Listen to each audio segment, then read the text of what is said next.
नमस्कार, आप देख रहे हैं खबर मीडिया। दोस्तों, आपको बता दें कि आज की इस वीडियो में मैं आप सभी के लिए लेकर आया हूं आज दिन भर की तमाम बड़ी और मुख्य खबर। जी हां, आपको बता दें कि काफ़ी सारी बड़ी और मुख्य खबर निकल कर आ रही है, जिसके बारे में जानना हर किसी के लिए बहुत ज़रूरी है। दोस्तों, हम हर रोज़ आप सभी के लिए कुछ बड़ी और मुख्य खबरें, सिलेक्टेड खबरें लेकर आते हैं, इसलिए आप सभी हमारी इस वीडियो को शुरू से लेकर के अंत तक बहुत ध्यान से देखिएगा। साथ ही हमारी आपसे बस एक छोटी सी रिक्वेस्ट है कि आप इस वीडियो को लाइक करके और लोगों के साथ भी शेयर करना और हमारे चैनल को जरूर सब्सक्राइब करना। तो चलिए बात करते हैं हम सीधे पहली बड़ी खबर से। तो जी हां, आपको बता दें कि भारत के सबसे अमीर व्यक्ति मुकेश अंबानी दुनिया के 8वें सबसे अमीर शख्स बन चुके हैं। देखेंगे कि भारत व दुनिया के सबसे रईस लोगों की सूची क्या है। दोस्तों, आपको बता दें कि मुकेश अंबानी जो कि भारत के तो सबसे अमीर आदमी हैं ही, लेकिन दुनिया भर में अमीरों की लिस्ट में ये 8वें नंबर पर पहुंच चुके हैं।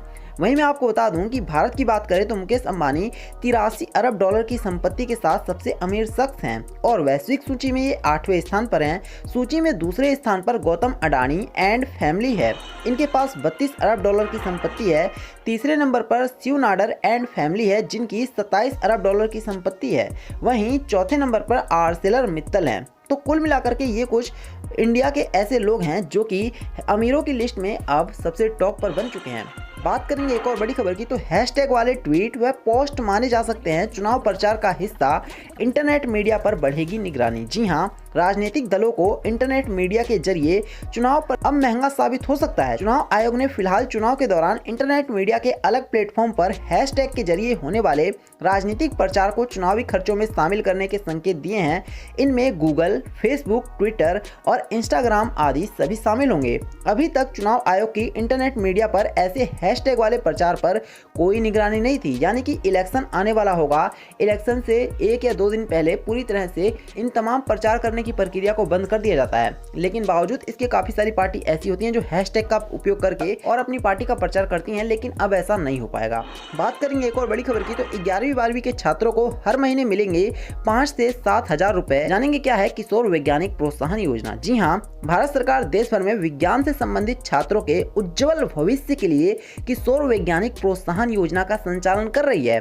इस योजना के तहत विज्ञान के क्षेत्र में कैरियर बनाने वाले छात्र को 5,000 रुपए और 7,000 रुपए प्रति महीने की 2 अलग अलग फेलोशिप दी जाएगी। तो अगर आप भी एक स्टूडेंट हैं और विज्ञान के क्षेत्र में करियर बना रहे हैं ना, तो ये आप सभी के लिए बहुत अच्छी स्कीम है। भारत सरकार की इस स्कीम का आप सभी जरूर फायदा उठाएं। बात करेंगे एक और बड़ी खबर की, तो एक और झटका, अब बढ़ेंगे सीएनजी और पीएनजी के दाम। जी हाँ, आपको बता दें कि दिल्ली एनसीआर में सीएनजी और पीएनजी के दाम में बढ़ोतरी हो गई है। सीएनजी गैस के दाम में 70 पैसे प्रति किलोग्राम और पाइप्ड नेचुरल गैस यानी कि पीएनजी गैस में 91 पैसे की बढ़ोतरी की गई है। नई दरें आज सुबह 6 बजे से लागू हो चुकी हैं।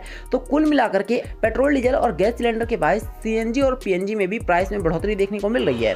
बात करेंगे अब हम एक और बड़ी खबर की, तो जी हाँ, इस साल भी गर्मी बनाने वाली है रिकॉर्ड। उत्तर भारत में सामान्य से ज्यादा रहने वाला है तापमान। दोस्तों, देश के ज्यादातर हिस्सों में मार्च के पहले दिन से ही गर्मी का एहसास होने लगा है। मौसम विभाग ने भी अपने पूर्वानुमान में बता दिया है कि मार्च से मई के दौरान उत्तर, पूर्व और पश्चिम भारत के कुछ हिस्सों में दिन का तापमान सामान्य से ज्यादा रहने की संभावना है। हालांकि दक्षिण भारत और उसके आसपास के मध्य भारत के इलाकों में तापमान सामान्य से नीचे रह सकता है। आईएमडी ने ये बात मार्च से मई तक आने वाले गर्मियों के मौसम के लिए तैयार सीजन आउटलुक में कही है। तो इस साल आप सभी को बहुत ज्यादा भीषण गर्मी देखने को मिलेगी। बात करेंगे एक और बड़ी खबर की, तो जी हाँ, आपको बता दें कि फाइनली अखिलेश का योगी पर निशाना। कहा यूपी में हो रही है हाथरस जैसी वारदातें और सीएम है कि बंगाल में घूम रहे हैं। दोस्तों, समाजवादी पार्टी के राष्ट्रीय अध्यक्ष अखिलेश यादव ने हाथरस में हुई घटना को लेकर योगी सरकार पर जमकर निशाना साधा है और कहा कि यहां पर हाथरस जैसी वारदातें हो रही हैं, मुख्यमंत्री बंगाल में घूम रहे हैं। अखिलेश यादव बोले कि यूपी में हाथरस जैसी वारदातें तब तक होती रहेंगी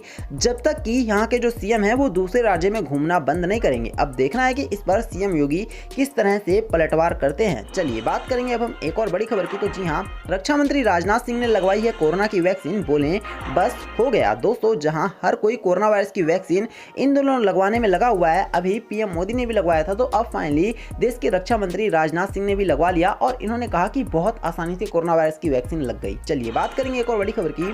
कोरोना की दूसरी लहर में चिंता बढ़ा रहे हैं 6 राज्य। राष्ट्रीय औसत से ज्यादा है कोरोना के मामले। जी हां, देश में कई हिस्सों में बीते कुछ दिनों से कोरोना वायरस के मामले में तेजी से बढ़ोतरी हुई है।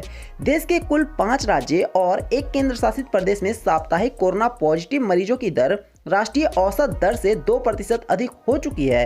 केंद्रीय स्वास्थ्य और परिवार कल्याण मंत्रालय ने मंगलवार को बताया कि महाराष्ट्र, केरल, गोवा, चंडीगढ़, पंजाब और गुजरात की साप्ताहिक पॉजिटिविटी रेट 10.02% है। तो कुल मिलाकर के अभी भी ऐसे बहुत से राज्य हैं जहां पर कोरोना वायरस बहुत तेजी से बढ़ रहा है। बात करेंगे अब हम एक और बड़ी खबर की। तो जी हां, आपको बता दें, दिल्ली के बॉर्डर पर आंदोलन का रंग धीरे धीरे पड़ रहा है। जी हां, केंद्रीय कृषि कानून के खिलाफ दिल्ली के बॉर्डर पर बैठे किसानों की संख्या अब पहले से घटने लग गई है। हालांकि किसान नेता इसे अपनी रणनीति का अगला हिस्सा बता रहे हैं। किसान पिछले 3 महीने से दिल्ली के अलग अलग बॉर्डर पर बैठे हुए हैं। सर्दियों में शुरू हुआ आंदोलन गर्मियों तक पहुंच चुका है। बदलते मौसम और आंदोलन के लंबे खिंचने का असर अब किसानों की संख्या बल पर भी पड़ने लगा है। दिल्ली और यूपी की सीमा पर गाजीपुर बॉर्डर पर भी कभी किसानों से पूरी तरह से भरी रहने वाली रोड पर अब बहुत कमी देखने को मिल रही है, जिससे साफ पता चल रहा है कि फाइनली किसानों के तोते उड़ चुके हैं। चलिए बात करेंगे अब हम एक और बड़ी खबर की। तो जी हाँ, इस खबर को आप सभी बहुत ध्यान से सुनिएगा।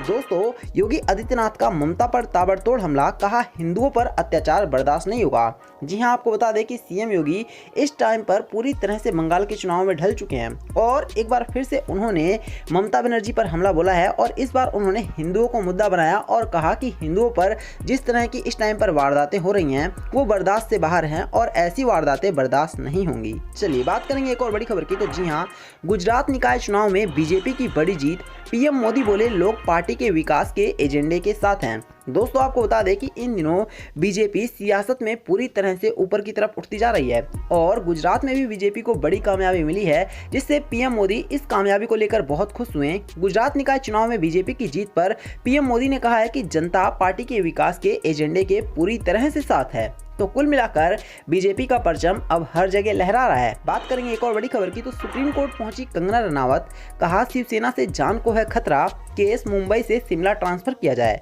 जी हां, आपको बता दें कि एक्ट्रेस कंगना रनावत और उनकी बहन रंगोली चंदेल पर मुंबई में 4 क्रिमिनल केस चल रहा है, लेकिन अपनी याचिका में कंगना ने कहा है कि मुंबई में शिवसेना के नेताओं से उनको जान का खतरा है। सुप्रीम कोर्ट में दायर याचिका में कहा गया है कि अभिनेत्री को शिवसेना के नेताओं से खतरा है, इसलिए केस को हिमाचल ट्रांसफर कर दिया जाए। अब देखना है कि सुप्रीम कोर्ट इस पर आने वाले दिनों में क्या बयान देता है। बात करेंगे अब हम एक और बड़ी खबर की। तो जी हाँ, अगर आप सभी को उम्मीद है कि इंडिया में पबजी की एक बार फिर से वापसी होने वाली है तो इस खबर को बहुत ध्यान से सुनिएगा। आपको बता दें कि केंद्रीय मंत्री प्रकाश जावड़ेकर ने आज एक बड़ा बयान देते हुए कहा कि कई मोबाइल गेम हिंसक, अश्लील और आदत लगाने वाली हैं और पबजी इनमें से एक है। इसी वजह से सरकार भारतीय संस्कृति मूल्य को बढ़ावा दे गेमिंग उत्कृष्टता केंद्र बनाएगी। आपको बता दें कि पबजी उन 100 ऐप्स में से है जिन पर सरकार ने पिछले साल बैन लगा दिया था और भारत सरकार की तरफ से कोई ऐसा इशारा नहीं मिल रहा है जिससे कि पबजी की एक बार फिर से वापसी हो सके। कुल मिलाकर आप यूं समझ सकते हैं कि अब पबजी की वापसी नहीं होने वाली है। तो ये थी आज दिन भर की तमाम बड़ी और मुख्य खबर। हमें उम्मीद है कि आपको ये सारी खबरें अच्छी लगी होंगी। दोस्तों, वीडियो को लाइक करना, इसे और लोगों के साथ शेयर करना और चैनल को सब्सक्राइब करना। धन्यवाद।